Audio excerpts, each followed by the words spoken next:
أعوذ بالله من الشيطان الرجيم.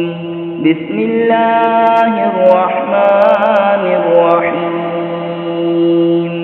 ألم تر إلى الذي حاج إبراهيم في ربه أن آتاه الله الملك إذ قال إبراهيم ربي الذي يحيي ويميت قال أنا أحيي وأميت قال إبراهيم فإن الله يأتي بالشمس من المشرق فأت بها من المغرب فبهت الذي كفر والله لا يهدي القوم الظالمين.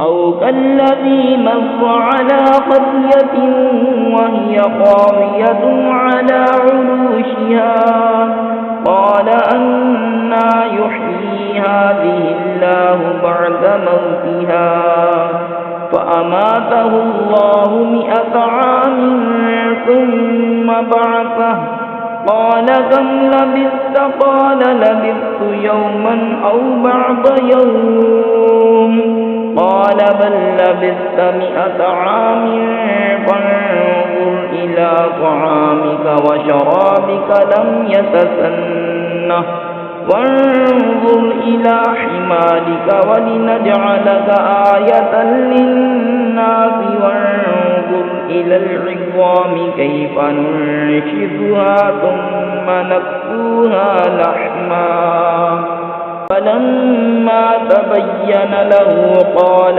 أعلم أن الله على كل شيء قدير.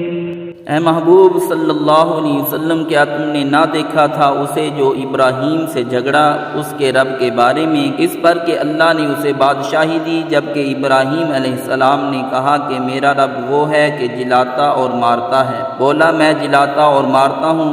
ابراہیم علیہ السلام نے فرمایا تو اللہ سورج کو لاتا ہے پورب سے، تو اس کو پچھم سے لیا تو ہوش اڑ گئے کافر کے، اور اللہ راہ نہیں دکھاتا ظالموں کو۔ یا اس کی طرح جو گزرا ایک بستی پر اور وہ ڈھئی پڑی تھی اپنی چھتوں پر، بولا اسے کیوں کر جلائے گا اللہ اس کی موت کے بعد؟ تو اللہ نے اسے مردہ رکھا 100 برس، پھر زندہ کر دیا۔ فرمایا تو یہاں کتنا ٹھہرا؟ عرض کی دن بھر ٹھہرا ہوں گا یا کچھ کم؟ فرمایا نہیں بلکہ تجھے 100 برس گزر گئے۔ اور اپنے کھانے اور پانی کو دیکھ کہ اب تک بو نہ لایا، اور اپنے گدھے کو دیکھ کہ جس کی ہڈیاں تک سلامت نہ رہیں، اور یہ اس لیے کہ تجھے ہم لوگوں کے واسطے نشانی کریں، اور ان ہڈیوں کو دیکھ کیوں کر ہم انہیں اٹھان دیتے پھر انہیں گوشت پہناتے ہیں۔ جب یہ معاملہ اس پر ظاہر ہو گیا بولا میں خوب جانتا ہوں کہ اللہ سب کچھ کر سکتا ہے۔ صدق اللہ